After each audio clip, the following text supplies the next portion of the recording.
falar verdades, eu já quero começar o vídeo dando uma notícia boa, tá? Porque daqui a pouco vem o surto, né, que eu vou falar do livro. Mas eu quero avisar que ele está com 15% de desconto na Amazon. Eu consegui esse cupom junto com a editora aí pra vocês. Então vocês só digitam lá no negocinho de cupom BEL15 que vai aparecer o desconto e aí vocês podem comprar essa maravilha. Aproveitem o Natal porque vai até dia 27 de dezembro. Então, gente, pelo amor de Deus, eu vou falar do livro agora. Vocês só escutem, tá? Só tentem absorver esse livro da forma que eu absorvi. Porque, na verdade, não tanto, né? Porque aqui eu vou estar falando dele, obviamente, quando vocês lerem, aí sim vocês vão absorver da forma que eu absorvi. Ou não, né? Também vou saber como vocês vão absorver. Enfim, gente, já tô indo pra todo um caminho totalmente diferente. Vocês percebem, né, que o foco aqui anda em falta, porque eu ando surtada com o final de ano. Mas eu queria falar agora do surto que eu tive, não com o final de ano, mas com essa leitura que se chama Quando a Luz Apaga. Este livrinho aqui do autor brasileiro Gustavo Ávila. Então, sim, é um thriller policial nacional e eu acho, assim, né, que eu gostei. Eu acho que pelas marcações dá pra perceber, mas também porque eu estava marcando e acabou a cor do post-it amarelo, eu fui pro laranja e no último post-it do livro acabou também o post-it laranja. Então, assim, é um pouco complicado falar desse livro pra mim, porque ele, de verdade, gente, ele abordou camadas, assim, dessa sociedade que a gente vive, que eu nunca imaginei que leria no livro. Porque, assim, eu fui ler esse livro, assim, eu vi a capa, eu li a premissa, pensei, ok, um thriller, talvez um jogo psicológico ali, misturado com policial, não sei, mas quando, assim, na primeira página, na primeira linha, eu já percebi que era muito mais do que isso, principalmente pelo primeiro capítulo, porque ele não poupa no primeiro capítulo. É um livro grande, então a gente já imagina, talvez seja uma construção meio lenta e tal. Ela é lenta em algumas partes, mas em nenhum momento ela cansa ou você deixa de ter vontade de ler o livro, sabe? Quando você tá lendo uma coisa que é tão descritiva e tão lenta, tão trabalhada, que às vezes você perde a vontade. Isso não aconteceu comigo enquanto eu estava lendo sobre a história do Arthur Veiga, que é o nosso detetive aqui. Ele é um detetive que, na verdade, tá de férias, né, da polícia, só que ele tá muito entediado nas férias. E aí o que acontece? Acontece uma série de desaparecimentos na cidade, e esses desaparecimentos são de moradores de rua que não tá sendo investigado da maneira que deveria, né? E a gente sabe o motivo dessa investigação está sendo postergada ou até mesmo negligenciada, por conta de que moradores de rua somem e a sociedade não dá a mínima, não faz diferença pra ninguém, não faz diferença pra quem tá no topo, até porque essas pessoas vivem às margens da nossa sociedade. Então, o Arthur Veiga percebe ali que tá rolando essa negligenciada e resolve investigar por conta própria. Então, assim, ele tá de férias, mas acaba nem sendo uma grande férias assim, já que ele inicia essa investigação e aí a nossa história passa a ter um pequeno pano de fundo, porque, sendo bem sincera, os crimes não são o foco dessa história. Eles dão sub-histórias, né, subnarrativas para vários outros personagens secundários, terciários, muitos personagens, tá, nessa trama, mas em nenhum momento, assim, a gente pensa, putz, meu Deus, o que aconteceu? Quem matou? Quem matou? Óbvio que a gente tem esse suspense, mas o foco desse livro é a construção dessa narrativa, sabe? Como que ele conseguiu pegar tanta coisa, tanto elemento e colocar numa história sem que parecesse ou forçado ou algo chocante, sabe? Coloquei ali só pra chocar, ou algo dramatizado. Eu não sei explicar direito o que eu achei em relação a esses outros personagens e a outras tramas, além de que foi perfeito, sabe? Pra mim foi assim, foi tudo pra mim. E assim, esse livro ele não é perturbador porque ele trata de acontecimentos pesados, como em Lolita, que a gente aborda, né, a pedofilia, ou em Helter Skelter, que trata de um dos mais notórios crimes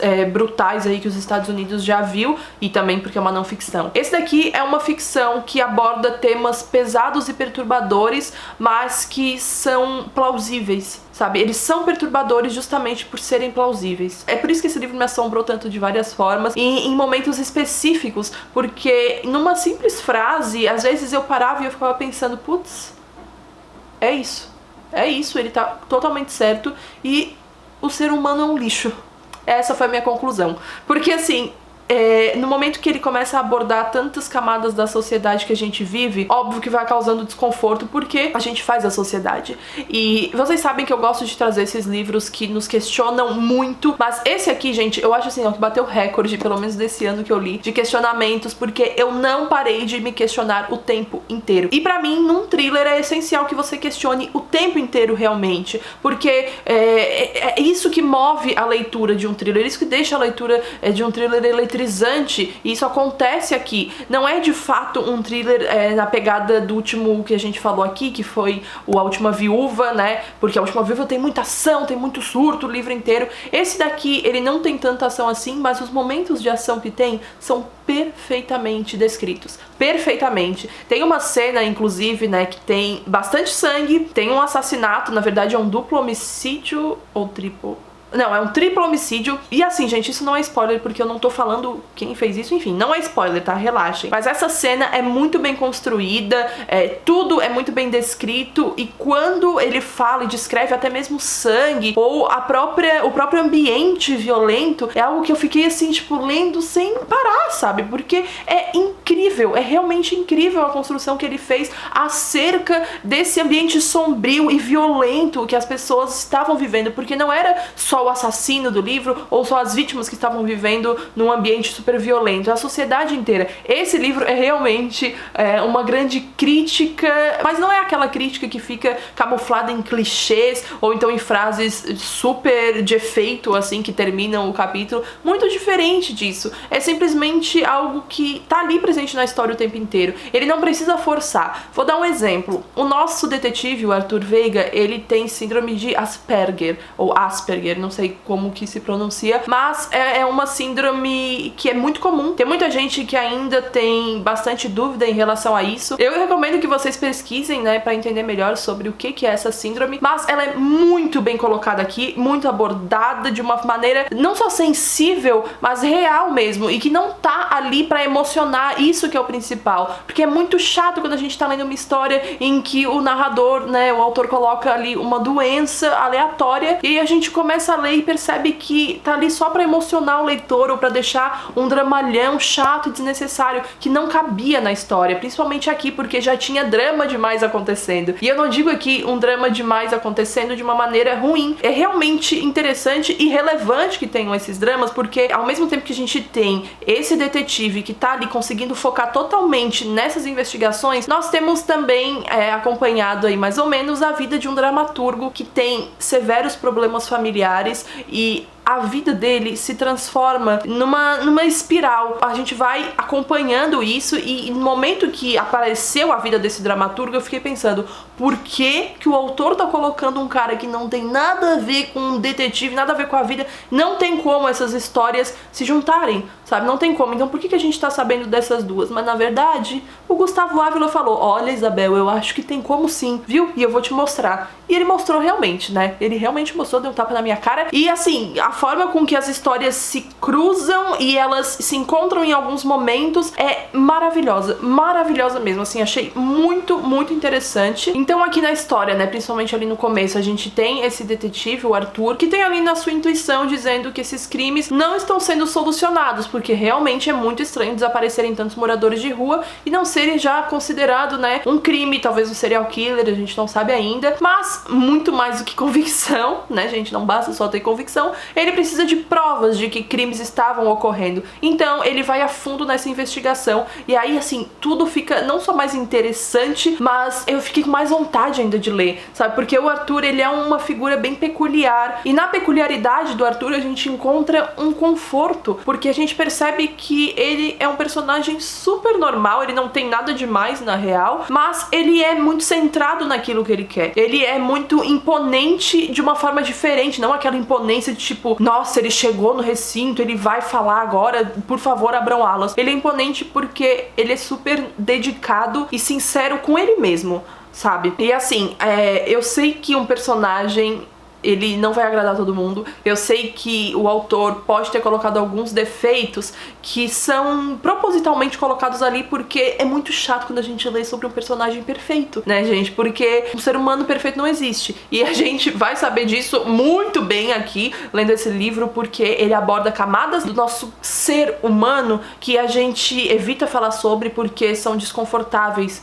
de serem pontuadas. São camadas que mostram como a nossa sociedade simplesmente falhou, sabe assim, falhou em muitos níveis, e não tem problema a gente discutir sobre isso, porque a partir do momento que a gente começa a identificar os erros e debate sobre eles, talvez possa rolar uma mudança, né? Eu acho que esse é um ponto de partida interessante. Então, aqui nesse livro você pode esperar isso, tá? Realmente espere muitos questionamentos, muitos mesmo. É um thriller policial que me deixou não só vidrada, mas assim, gente, eu fiquei sem palavras. Durante boa parte do livro eu fiquei sem palavras porque eu não sabia como agir com aquela informação que o autor tava me dando, sabe? Eu não sabia como que eu deveria agir. E por mais que a gente não tenha um manual de instruções, de reações pro leitor, é um livro que me deixou pensando bastante acerca da história e da nossa vida e do ser humano, da humanidade, de toda a história da humanidade. Eu recomendei até pro meu irmão, falei pra ele que ele tem que ler este livro, falei exclusivamente pra ele antes de falar pra vocês, porque eu sei que é o tipo de livro que ele gosta e que vocês também gostam. Vocês que são meu público, eu sei que vocês vão gostar e vocês vão surtar também igual euzinha, porque é complicado de colocar em palavras o que o autor conseguiu fazer numa história, e é até mágica, né? É aquela coisa que a gente fala que quando a gente abre um livro a gente tá adentrando no mundo de magia, porque a partir do momento que a gente começa a achar uma história perturbadora por ela ser tão plausível, esse é um momento que tem uma divisão muito grande, sabe, durante a leitura, porque eu já comecei a ter uma outra visão de várias coisas, principalmente porque vocês acham que os desaparecimentos dos moradores de rua estavam acontecendo o tempo inteiro e do nada um tomou notoriedade. Por que vocês acham que isso aconteceu? Porque ele era mais especial, aquele morador de rua, ou porque, na verdade, era um estudante que estava fazendo uma experiência e aí foi viver, né, decidiu viver um dia como morador de rua e desapareceu também.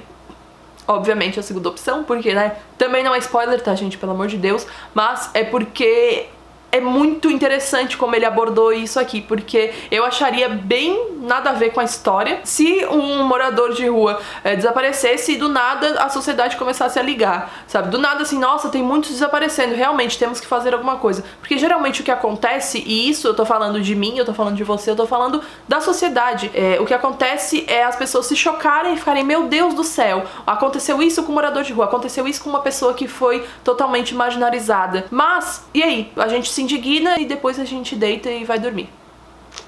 É isto. É interessante ver cada minúcia presente nessa história e ver que ela não foi colocada ali sem mais nem menos. Não é por nada que ela tá ali, existe um propósito e é tão difícil criar tantos personagens e dar um destino convincente pra eles, né, conveniente também, e ele fez isso com tanta maestria que eu fiquei até duvidosa de que os personagens eram reais no momento, sabe? Eu pensei, putz, será que ele tá me desafiando a ponto de estar colocando personagens aqui na minha cabeça? Mas, na verdade, ele só fez uma história muito redonda e muito bem construída. Me lembrei bastante do desaparecimento de Stephanie Meyer, porque a escrita do Gustavo lembra muito a do Joel Dicker em relação a essa construção de sociedade que eles fazem, né? Essa construção de personagens e de tramas secundárias que são muito importantes para a trama principal, tá? Diga-se de passagem. Então, comparei em diversos momentos e eu acho interessantíssimo que a escrita de um autor brasileiro de thriller policial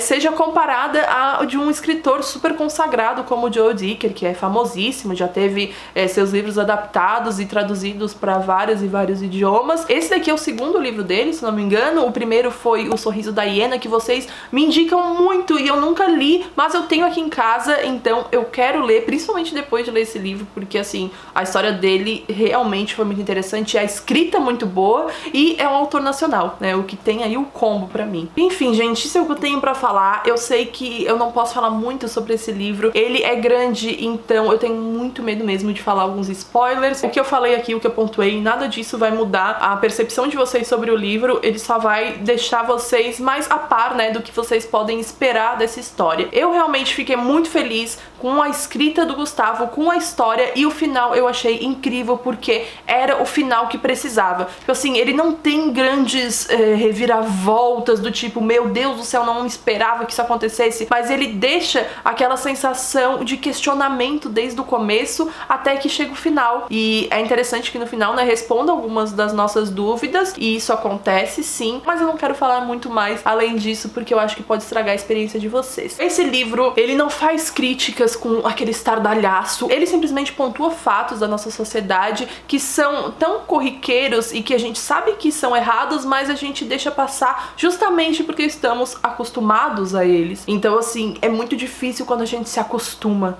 com as coisas. Se acostumar é um caminho que é muitas vezes irreversível. E aqui a gente também tem essa abordagem, e por mais que isso seja um grande questionamento e esse livro seja bem perturbador por causa disso, porque ele te desafia muito enquanto ser humano, ele te faz questionar todas as tuas atitudes, e eu não tô zoando, tá, gente? Eu realmente precisei até dar um respiro pra falar pra vocês aqui sobre esse livro, porque ele me pegou de uma forma que eu não estava esperando que fosse assim, me surpreendeu realmente de uma forma bem positiva e reflexiva. Então assim, eu dei 5 estrelas pra ele lá no meu Goodreads, e vocês já me perguntaram se ia ter vídeo e tal, tô aqui fazendo pra vocês. Queria muito que vocês realmente descobrissem essa história e descobrissem o Gustavo Ávila. Eu gostei muito da escrita dele, também tô muito ansiosa pra ler O Sorriso da Hiena. Eu quero ver aí se vai ser tão bom quanto esse daqui, como é o primeiro livro do autor, né? Não vou esperando, assim, grandes e grandes histórias, mas vocês sempre falaram muito bem dele. Então, quero dar também essa chance aí pro Primogênito. Eu espero que vocês tenham gostado desse vídeo. Eu vejo vocês no vídeo que vem. E, por favor, não se esqueçam do cupom de desconto deste livrinho lá na Amazon. O link vai estar aqui embaixo na descrição. Comprem com o meu link, pelo amor de Deus. E aproveitem o cupom de desconto que vai até dia 27 de dezembro. O Natal tá aí, né, gente? Então vamos dar este livrinho de presente. Vejo vocês no vídeo que vem. Um beijo. Tchau!